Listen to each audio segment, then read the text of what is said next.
घे केलं चालू. नमस्कार मित्रांनो, दारा घाटाच्या सफारीमध्ये आपल्याला अशा प्रकारचे अनेक खेकडे मिळतात. हे तुम्ही बघू शकता.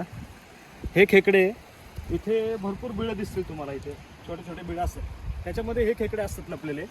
आणि हे आता थोडं गवत वगैरे खाण्यासाठी येतात. तुम्ही बघू शकता, हे गवत खाण्यासाठी आलं होतं आणि आपण आता ह्याला पकडले. आपण ह्याला सोडून देणार आहे परत निसर्गाच्या सानिध्यात, कारण हा खूप बारीक खेकडा आहे. ओके, सो हे बघा तुम्ही, खेकडा जीवनदान देणार आहे त्याला आम्ही आज. त्याच्या नांग्या असे डोळे त्यांनी उघडलेत.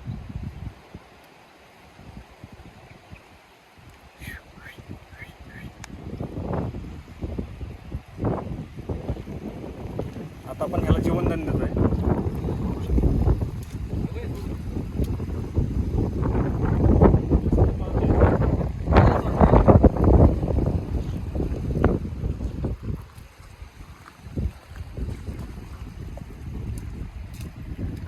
बंद कर स्वप्नील.